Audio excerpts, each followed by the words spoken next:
આજે આપણે શ્રીમદ ભગવદ્ ગીતાના અધ્યાય 4 જ્ઞાન કર્મ સંન્યાસ યોગનો ચોથો શ્લોક જોઈશું.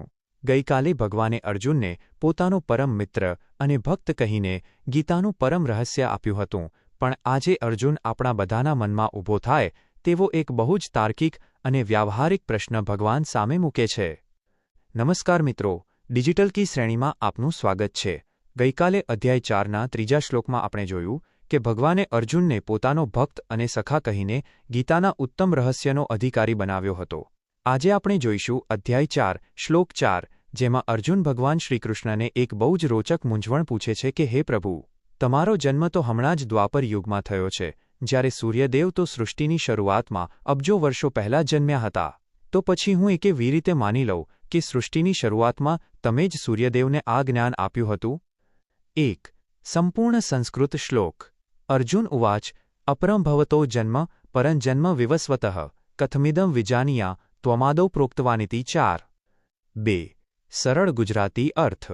અર્જુન બોલ્યા, આપનો જન્મ તો હમણાંનો, અર્વાચીન નજીકનો છે. અપરં ભવતો જન્મ અને સૂર્યનો જન્મ ઘણો પ્રાચીન છે. પરંજન્મ વિવસ્વતઃ. તો પછી હું આ વાતને કેવી રીતે સાચી માની લઉં? કથમ ઇદં વિજાનીયામ, કે સૃષ્ટિની શરૂઆતમાં આપ જ હતા જેમણે સૂર્યને આ ઉપદેશ આપ્યો હતો. ત્વમ આદૌ પ્રોક્તવાન ઇતિ. 3 અને 4 પ્રશ્નો અને તેના ઉત્તરો.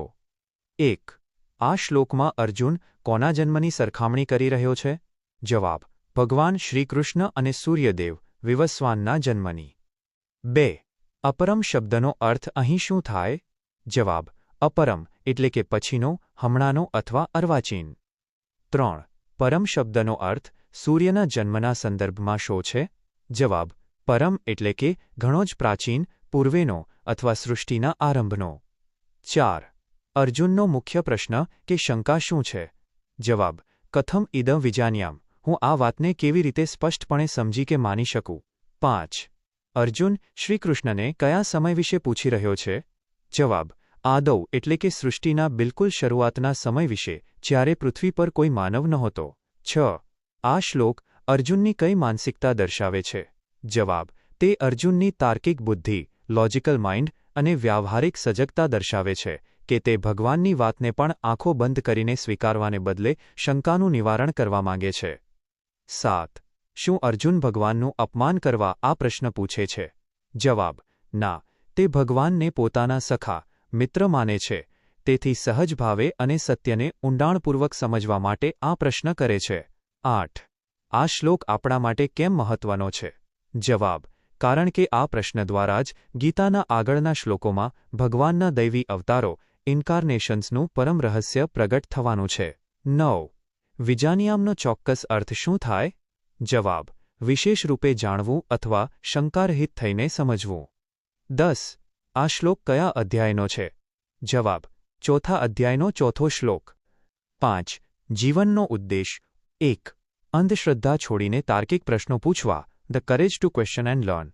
ગીતા આપણને ક્યારેય આંધળુકિયા કરવાનું કે અંધશ્રદ્ધામાં જીવવાનું નથી શીખવતી. અર્જુન ભગવાનના પરમ જ્ઞાન સામે પણ પોતાની તાર્કિક બુદ્ધિથી પ્રશ્ન કરે છે. જીવનનો ઉદ્દેશ એ છે કે આપણે આપણા કાર્યક્ષેત્રમાં કે આધ્યાત્મિક માર્ગ પર કંઈ પણ શીખતી વખતે મૂંગા મોઢે સ્વીકારી લેવાને બદલે જ્યાં સુધી મન શાંત ન થાય ત્યાં સુધી સાચા પ્રશ્નો, રાઇટ ક્વેશ્ચન્સ પૂછવાની હિંમત રાખીએ. જિજ્ઞાસા જ જ્ઞાનનો પાયો છે.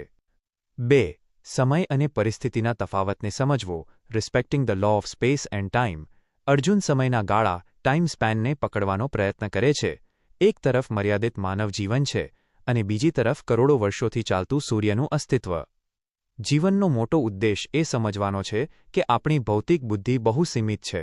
આપણે માત્ર એટલું જ જોઈ શકીએ છીએ જે આપણી સામે ઘટે છે, પરંતુ બ્રહ્માંડની અને કુદરતની વ્યવસ્થા ઘણી વિશાળ છે. આપણી મર્યાદાઓને ઓળખીને અતિશય અહંકારથી બચવું એ જ ખરી બુદ્ધિમાની છે. 3. સાચા ગુરુ કે માર્ગદર્શક સાથે પારદર્શિતા, absolute transparency with mentors. Arjun ભગવાન શ્રીકૃષ્ણ સાથે એટલો આંતરિક સંબંધ ધરાવે છે કે મનમાં આવતી નાની શંકા પણ છુપાવતો નથી. એક ટીમ લીડર, વાયરમેન, પ્રોફેશનલ કે વિદ્યાર્થી તરીકે આપણો ઉદ્દેશ એ હોવો જોઈએ કે આપણા મેન્ટર્સ કે વડીલો સાથે આપણો વ્યવહાર એટલો પારદર્શક, ટ્રાન્સપેરન્ટ હોય કે આપણી કોઈ કમજોરી કે અજ્ઞાન છુપાયેલું ન રહે. જ્યારે આપણે આપણી અજ્ઞાનતા સ્વીકારીએ છીએ ત્યારે જ આપણને સાચો પ્રકાશ મળે છે. આ જ સાચી ડિજિટલ કી છે. નિષ્કર્ષ ટૂંકમાં 1. અર્જુન ભગવાન સમક્ષ વ્યાવહારિક દ્રષ્ટિએ પ્રશ્ન કરે છે કે હમણાં જન્મેલા શ્રીકૃષ્ણ કરોડો વર્ષ જૂના સૂર્યને જ્ઞાન કેવી રીતે આપી શકે. 2. ગીતાનો આ માર્ગ સાચી જિજ્ઞાસા અને શંકાઓના તાર્કિક સમાધાન દ્વારા જ્ઞાન પ્રાપ્તિ તરફ દોરી જાય છે. 3. ઈશ્વરીય રહસ્યો અને સત્યને પૂર્ણરૂપે સમજવા માટે બુદ્ધિના પૂર્વાગ્રહો છોડીને ગુરુશરણમાં પ્રશ્ન પૂછવો શ્રેષ્ઠ છે. આવતીકાલના શ્લોકની પૂર્વભૂમિકા. આવતીકાલે આપણે ભગવદ્ ગીતાનો એ સૌથી દૈવી અને રહસ્યમય શ્લોક અધ્યાય 4 શ્લોક 5 જોઈશું. બહુની મેં વ્યતીતાની જન્માની તવ ચાર્જુન. જેમાં ભગવાન શ્રીકૃષ્ણ અર્જુનની આ શંકા પર બહુ મધુર સ્મિત સાથે ઉત્તર આપશે કે હે અર્જુન, મારા અને તારા અગાઉ ઘણા જન્મો થઈ ચૂક્યા છે. તફાવત માત્ર એટલો જ છે કે તે બધા જન્મો મને યાદ છે જ્યારે તું તે ભૂલી ગયો છે. પુનર્જન્મ અને ઈશ્વરીય સત્તાના આ પરમ સત્યને સમજવા માટે જોડાયેલા રહો. આવતીકાલે ફરી મળીશું રાત્રે 8 વાગ્યે. જય શ્રી કૃષ્ણ.